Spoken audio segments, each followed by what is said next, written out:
தமிழில் தான் வீடியோ வரும். ஒருவேளை ஆங்கிலத்தில் டப் செய்த ஆடியோவாக வந்தால் செட்டிங்ஸை மாற்றிக்கொள்ளவும்.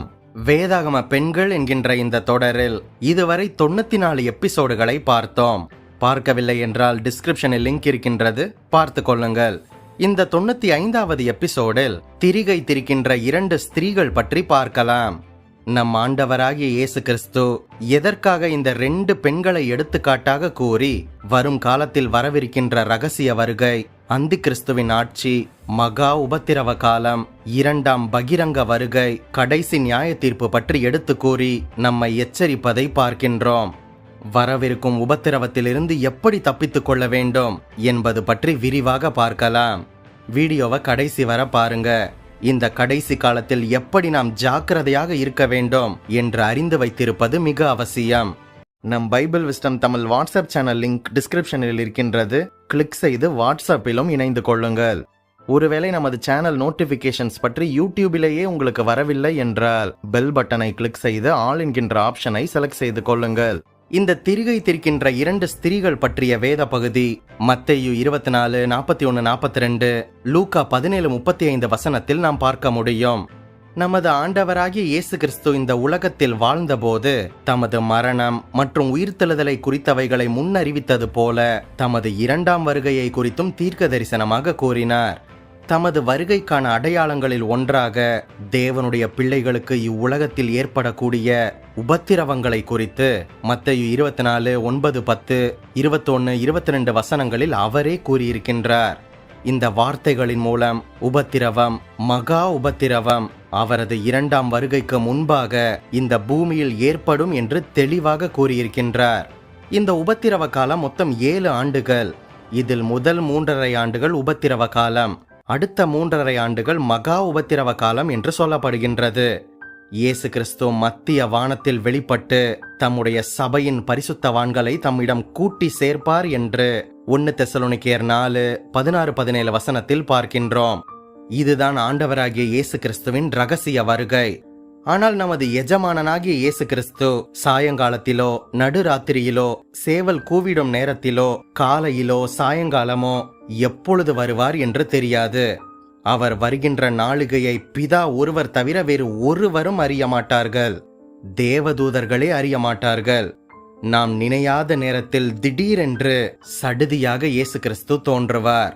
முதலாவதாக தமது பரிசுத்தவான்களாகிய திருச்சபையை மத்திய ஆகாயத்தில் எடுத்துக்கொள்ள ரகசியமாக வருவார். பின்பு வெளியரங்கமாக தாம் எடுத்துக்கொண்ட பரிசுத்தவான்களோடு இந்த பூமியில் யாவரையும் நியாயம் தீர்க்க மகிமையோடு 2ஆம் வருகையில் வருவார். ஆகையால் நாம் இயேசு கிறிஸ்துவை சந்திக்க எப்பொழுதும் விழிப்புள்ளவர்களாக ஆயத்தமாக இருக்கும்படி நம்மை அறிவுறுத்துகின்றார். நாம் வாழுகின்ற இந்த உலகத்திலே ஒவ்வொரு பகுதியிலும் ஒவ்வொரு நேரங்களிலும் வித்தியாசம் இருக்கின்றது. சில பகுதிகளில் இரவு நேரமாக இருக்கும். மக்கள் அங்கே தங்கள் படுக்கையில் தூங்கிக் கொண்டிருப்பார்கள். அதே சமயத்தில் மற்ற ஒரு சில பகுதிகளில் பகல் நேரமாக இருக்கும். மக்கள் தங்கள் வயலில் வேலைகளை செய்து கொண்டிருப்பார்கள். ஒரு சில பகுதிகளில் அந்த நேரம் மத்தியானமாகவோ அல்லது சாயங்காலமாகவோ இருக்கும். அந்த நேரம் பெண்கள் திரிகையில் மாவரைத்து அடுத்த நாளுக்காக ஆயத்தம் செய்து கொண்டிருப்பார்கள். இந்த காரியங்களை நன்றாக விளங்கிக் கொள்ளவே ஆண்டவராகிய இயேசு கிறிஸ்து வயலில் வேலை செய்வோரையும் ஒரே படுக்கையில் தூங்குவோரையும் திரிகையில் மாவரைக்கின்ற 2 ஸ்திரீகளை பற்றியும் எடுத்துக்காட்டாக நமக்கு கூறுகின்றார்.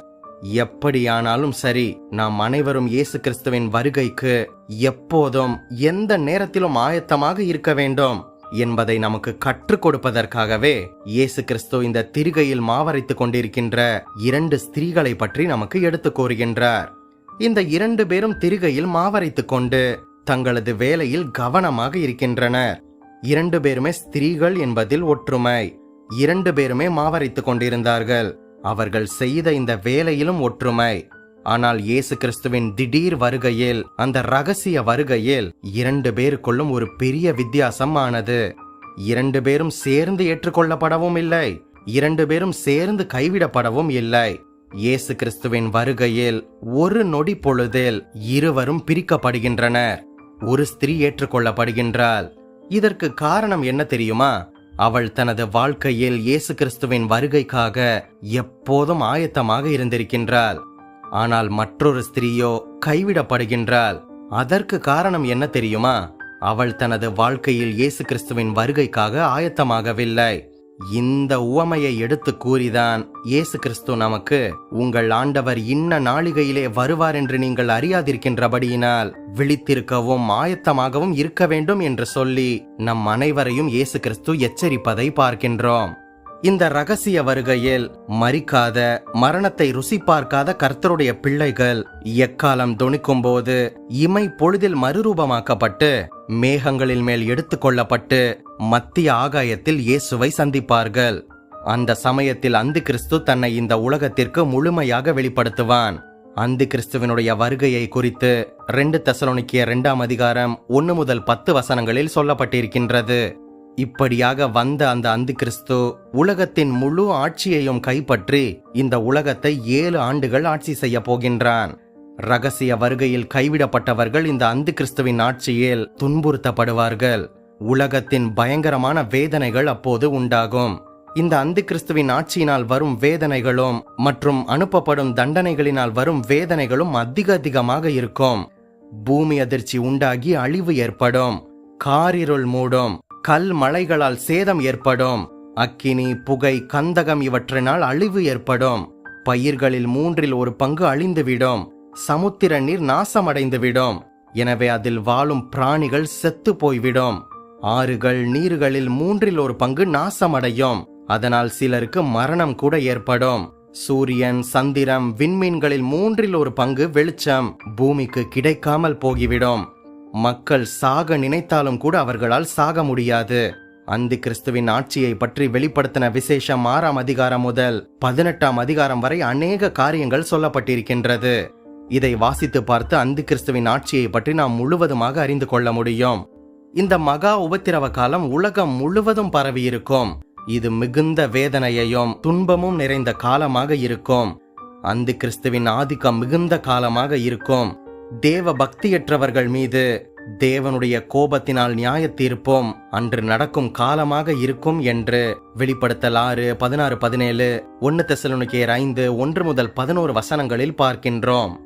அந்தி கிறிஸ்துவின் காலத்தில் ஆண்டவரிடம் மீண்டும் திரும்பி இயேசுவின் மீது விசுவாசம் கொள்கின்றவர்களை மிக அதிகமாக கொடுமைப்படுத்துவான்.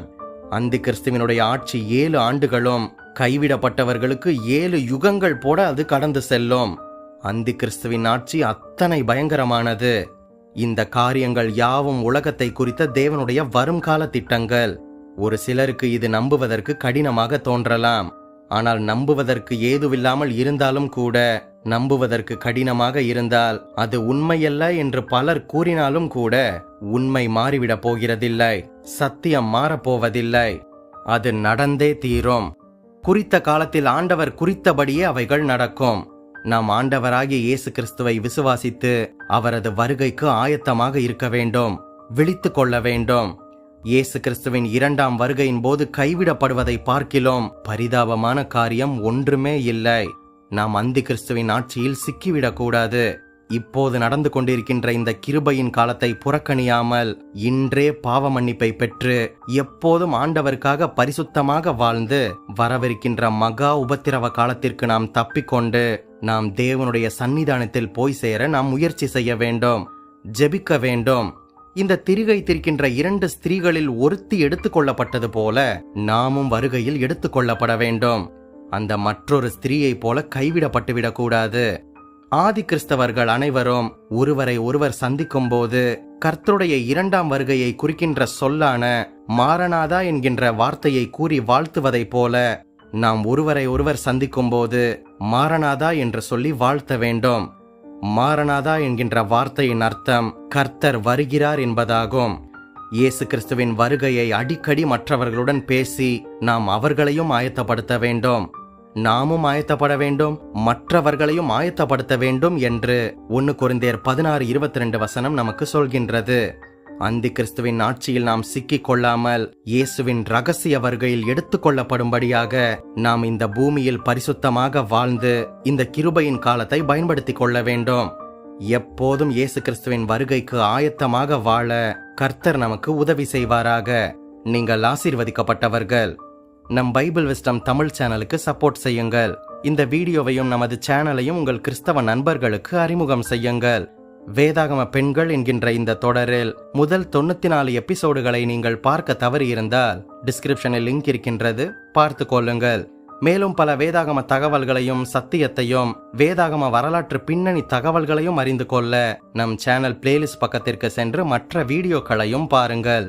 மறுபடியுமாக சொல்கின்றேன், நீங்கள் ஆசீர்வதிக்கப்பட்டவர்கள்.